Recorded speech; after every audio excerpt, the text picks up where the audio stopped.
As President Bola Ahmed Tinubu opens a new chapter of democracy, there are high expectations from the citizens of the country on delivering his promises. Economic experts have said the inaugural speech of Nigeria's president to Nigerians on Monday has shown that he is ready for governance, adding that his economic footprint is achievable in the first 100 days. Meanwhile, the President of the United States of America, Joe Biden, has vowed to work with Tinubu to support economic growth, advance security, and promote respect for human rights.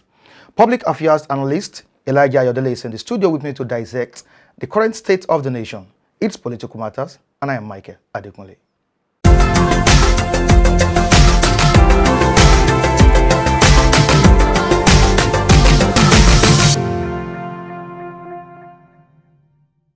Like I said earlier on, public affairs analyst Elijah Ayodele is right here in the studio with me to dissect these important issues in the country. Elijah, you're welcome to the program. Thanks for having me. It's a pleasure being here once again. Okay, and how was the inauguration? Well, very fantastic to me, and indeed is one of the days many Nigerians and my humble self has been looking forward to have. A man that is well prepared for the task of leading the nation over the years, eventually against all odds, through hurdles. He eventually emerged victorious. He won the election according to INEC declaration, and it was inaugurated yesterday. All right. So I hope it's out there. We look forward to see him swing into action. All right. Right now, he's getting and gathering global recognition. The President of the United States of America, Joe Biden, has also promised to support the administration of Bola Ahmed Tinubu. Now, let's take a look at the speech he made during the inauguration. Nigerians said, we've never had this kind of brilliant speech by a president of this country. As a matter of fact, many said, even economic experts said, that would be one of the best inaugural speech in the history of Nigeria. Would you react to that? I agree quite with whatever positive remarks given to that inaugural speech. It's a very brilliant one, very fantastic, a well-loaded and promising speech to Nigerians and the global world. We are looking forward to see him put in place his cabinet so as to implement a working system that will better the lives of average Nigerians. To me, Tinubu, over the years,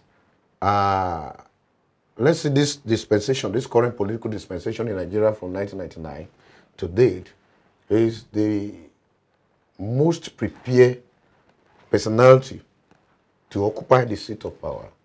Some got there compelling, some got there unsolicited, but he took his time to prepare for governance, and eventually he won. This is a man that stood behind the late M.Q. Abiola when they were running for the 1993 presidential election. And I think they have their combined shares on how best to move the nation forward back then. And from that time to today, which is almost 30 years now, a lot of presidents has emerged. They rule this country, and Tinubu, being member of the political class in Nigeria, must have taken his time to analyze the good and the bad of each of the government. So for him to have come up with that kind of brilliant speech, he himself is a very brilliant man. Let's forget about whatever differences anybody might have against him. He's a very brilliant man.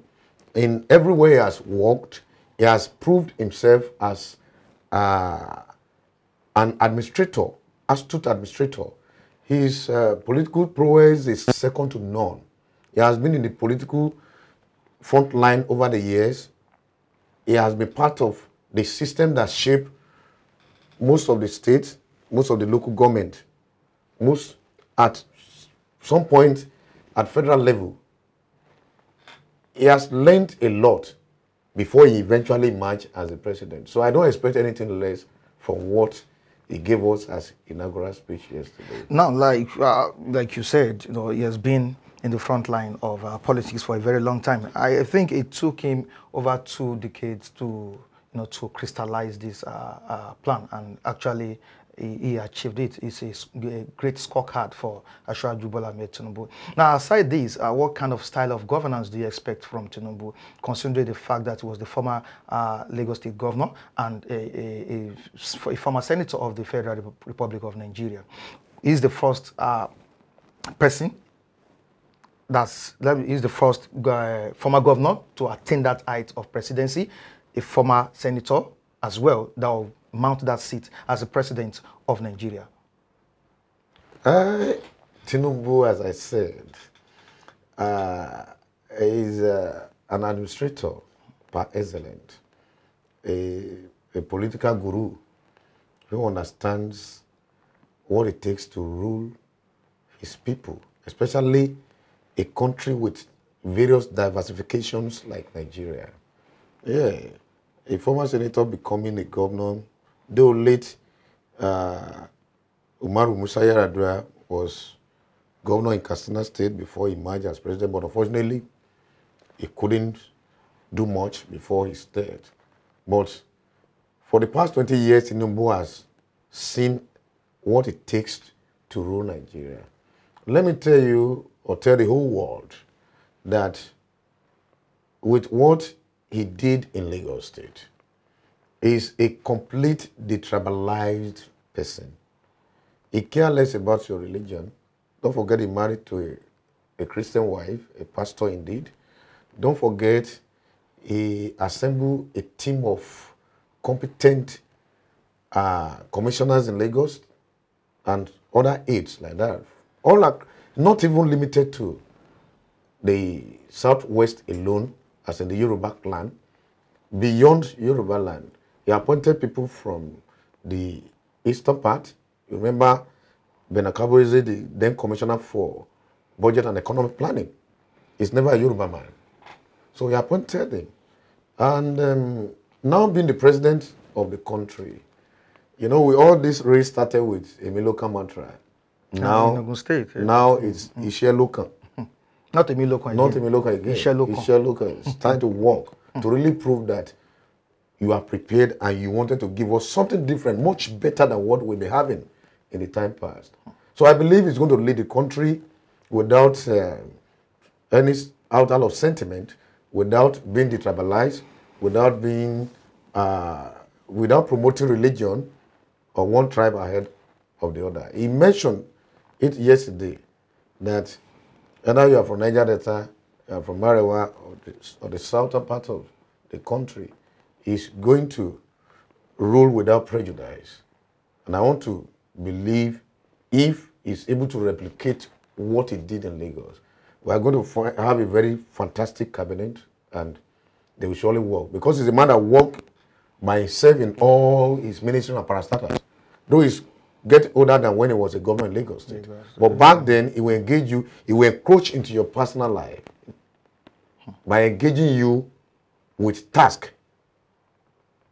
so as to ensure that the business of governance is surely in place. Not quite right. There's no doubt that the man is an intelligent personality, very intelligent, brilliant, outspoken, very, very eloquent. But aside this, there are fears that Tinubu may likely make the same mistakes Buhari made during his own administration. There are Nigerians are wondering who will be in the cabinet of Asiwaju Bola Ahmed Tinubu. Now, do you have any idea of who or how he could go about appointing people in his cabinet? I can't sit here to tell you Mr. A or B will be in his cabinet.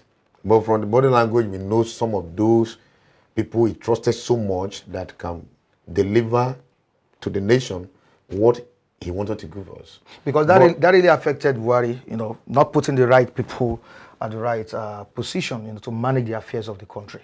Buhari is a leader.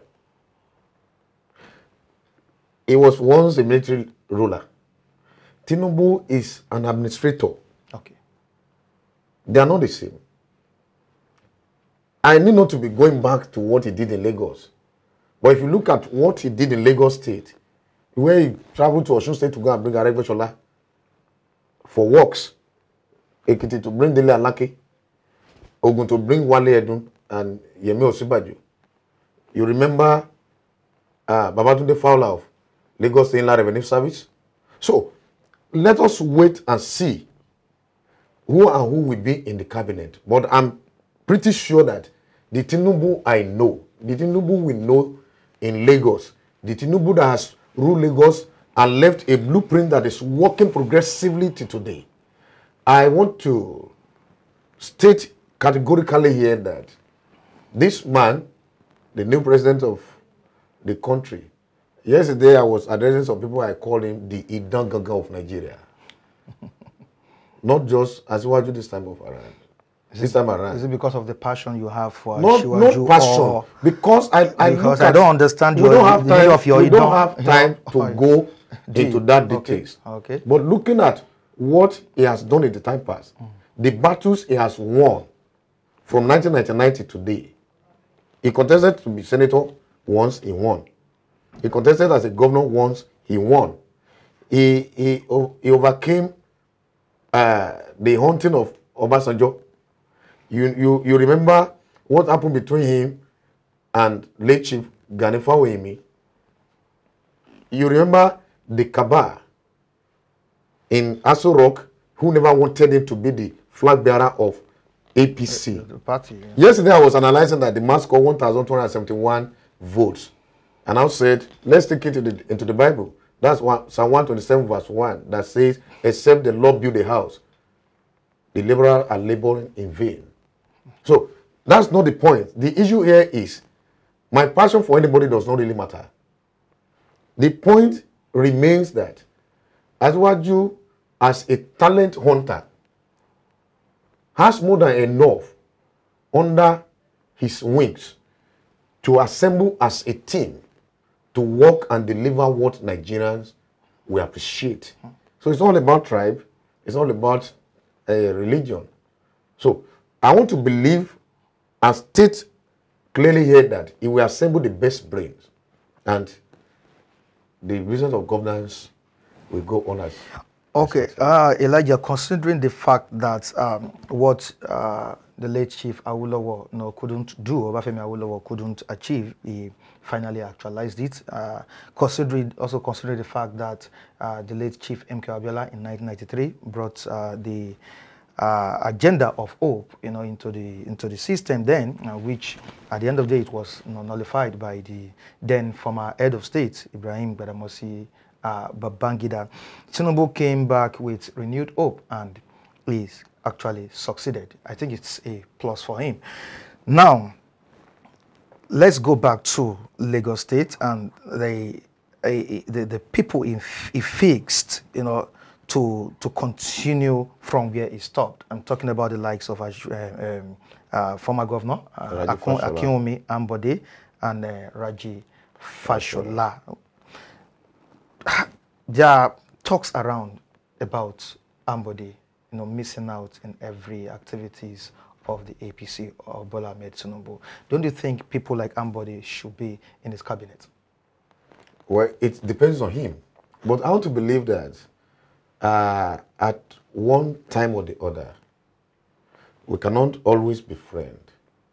There will be a break, probably for either yours or my primordial interest. It could be because of fallout on policies or ideas. But in the case of Ambode, I think he went down the drain because he was not allowed to pick the ticket for second time in Lagos State. But recently, he was in a book launch somewhere in Ikoyi, just last week. Ambode not being in Tinubu's cabinet does not mean that Tinubu will not perform. But he performed beautifully well in Lagos State. Ambode not being in Tinubu's cabinet does not mean that Ambode is not qualified to be there. Okay. These people are just like father and son, politically. They have a way of resolving whatever crisis they have, whatever issues between them. So we are all waiting to see. But with the look of things, it is obvious, glaringly obvious, that Ambode will not make that list. Wow. I am pretty sure. Because if you look at the electioneering processes leading to the primaries, to the election, the main election itself, up to yesterday's inauguration, Ambode is nowhere to be found. Wow. So, but before the end of the 4 years' time, I hope they are able to find a common ground to resolve whatever issue between them. Ambode performed in Lagos State creditably well. And honestly, I give it to him. He's a man I know. And there's nothing anybody can do about their differences, except people that are more closer to them than we are. As a Yoruba man, based on our culture, when a father and a son fall apart, it is the son that will always retrace his step. You know our culture and it is our value. A father will not prostrate to beg his son. It is son that will always come back home to his father. And I trust Tinubu, his arms is always widely open to receive people. A lot of people have fallen away from him. They departed, they even choose different political platforms to run their political races, and at the end of the day, they still come back. You remember the former defense minister, Senator Musli Obanikoro, who was away for a very long time, he came back. So Tinubu is always open to people to reconcile them back to himself. He's a political enigma. Now, one of the strong statements he made and high point of that event was when he said there was no budgetary for the provision of a subsidy, in the system, and this has called for serious concerns. There are reactions outside there. Of course, you could see this morning when you were coming, the queues, at different filling stations. Is this an attempt to sabotage the new administration of Ashwajuwala Tinubu? Don't let us put it that way, Michael. The issue of fuel subsidy has come with several controversies over the years. The immediate past president, President Muhammadu Buhari, has announced the removal of subsidy by himself before he left the office. To me, as a layman, I think this is not the best time to remove subsidy, because it's going to have a long-time effect on the government, the new government, to find its bearing, because it's like starting off with crisis. Yeah, one of the topical issues that made headlines during his first inaugural speech was that of the subsidy that he said there's no budgetary plan or provision for. And you could see today outside there, the queues, everywhere, filling station filled up with gallons, vehicles. Now, how would you react to that? Of course, the president has said that the era of subsidy is gone. As far as I'm concerned, this is not an issue to me. The immediate past president of the country, President Muhammadu Buhari, has already announced the removal of subsidy for the month of June.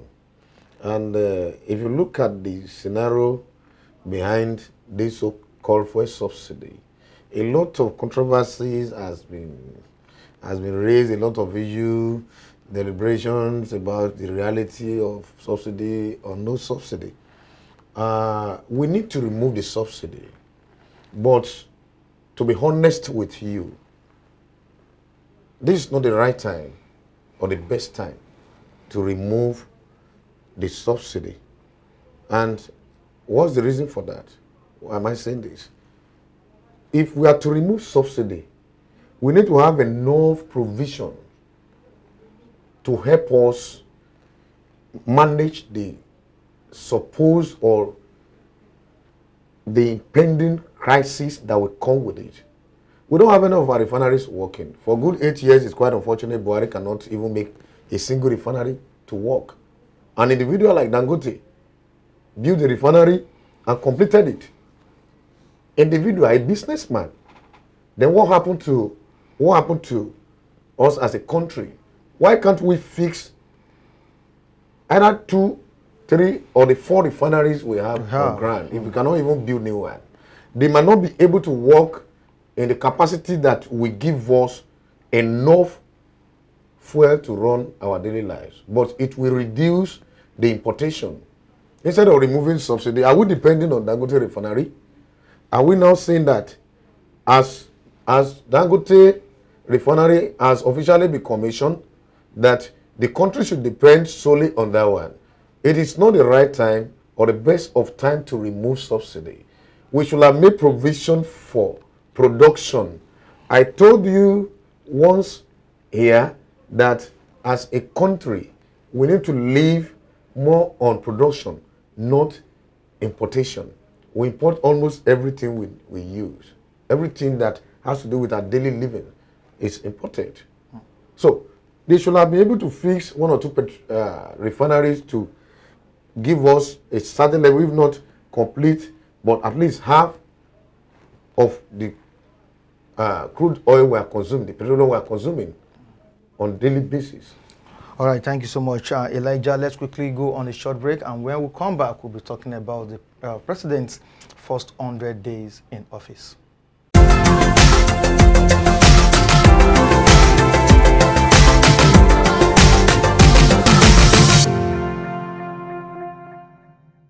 You're welcome back to the program. It's a commencement of a new era, new regime that Nigerians, should I say Nigerians or some Nigerians? Should I use many Nigerians, some Nigerians, or all Nigerians are waiting for?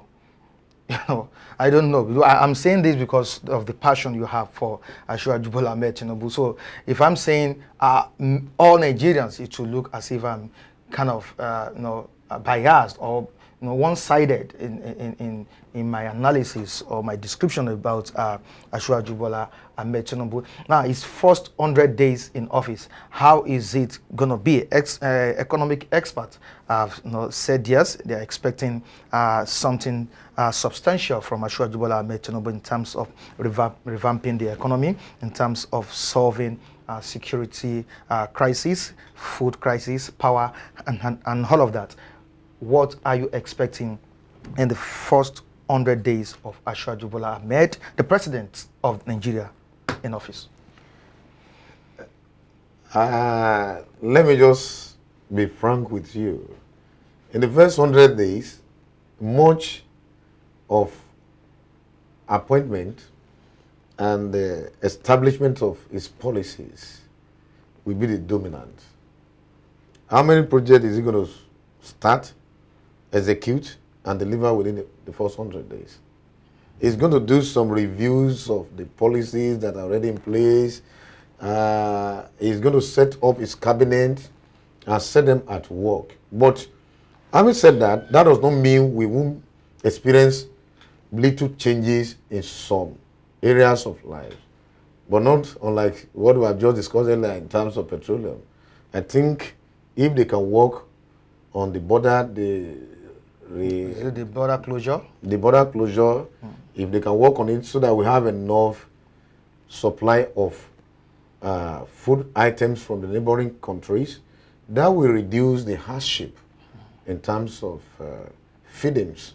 Because Nigerians are already groaning. We are not finding it easy to get food materials for a price that will be in tandem with what we are making economically as a people. Most of us are businessmen. Most of us are salary earners. This money we are getting on monthly basis is far below what we need to survive averagely as a people. So if the border closure policy, for instance, is being reviewed and they open them, there be an inflow of more foodstuff from the neighboring countries. That will reduce the high price of foodstuff. Okay. Then the possibility of easing the tension in the land will be imminent. But in the first 100 days, he cannot do much. He's going to assemble his cabinet, then they set out for implementation of his policy. Looking at the brilliant statement that was acknowledged by the economic expert. You know, I'm an economic illiterate. So the economic experts said that it was indeed a brilliant one. Reading through as a layman, you know it's a very brilliant one. So we're only waiting to see the implementation. But within the first 100 days, little is expected. Now, there is a video that surfaced online by Dino Melaye, of course, the dramatic Dino Melaye. He has come again telling Nigerians that Agberos have started dominating the FCT, that's the Federal Capital Territory, Abuja. We have touts, dominating that area. That's fair because of Ashwa Bola Ahmed Tinubu. That something needs to be done drastically. How would you react to what Dino Melaye has said before we go? Why are you thinking Dino Melaye was so serious like that? Is Dino Melaye himself not an Agbero? As a serving senator, have you not seen the dramas he made? His display on national tellies. There was a time he came to Lagos, walking in the street of Bodilon, calling out Asiwaju himself. Though if he happens to be a Yoruba man, he will have known what it takes to respect another. You knew what he did there. I don't know if you have that video. If you see that video, I don't know. He came from Abuja as a senator and started walking, asked somebody to be covering him, to do coverage for him, calling out Asiwaju, a man that is far older than him. Is that what is the characteristic of Agbero? To do things that are not pleasant. That's what they call Agbero. But Agbero, in the real sense of things, there are people who work in the motor parks, not miscreant, people that manage the loading and offloading of buses that plying different routes. And is that not Agbero? We are Yoruba man, you know when we say Agbero. Somebody that called passengers into the vehicle, someone that helped passengers to offload their vehicle when they are low from vehicle when vehicle arrive. That is Agbero. But in Lagos, we don't see it like that. It is you that do not see it like that. See, these people you call Agbero, the number of employment they created in Lagos is almost an equivalent of what the state government is giving us. Do you know that the NURTW in Lagos State has, or the Lagos Park and Garage Management or whatever they call them, they have more than 179 branches. Do you know how many people they employ under those branches that will have constituted miscreant in the society if they couldn't get a job? What is Agbero? What is Agbero? Without them, our economy will paralyze. Without these motorist people, our economy will paralyze. They will have been miscreants, they will have been thugs, there will have been thieves, robbers everywhere in the state. But as what has happened in Abuja, that Dino Melaye is referring to, that Agbero has dominated Abuja because Tinubu emerged as a president just yesterday on the inauguration day. Is that not? See. So I can't take Dino Melaye. They will start snatching bags. Snatching what? Was there any report of bag snatching or phone snatching yesterday during the inauguration? Can Melaye come to tell us with pictorial or video evidence of such between yesterday and today in Abuja?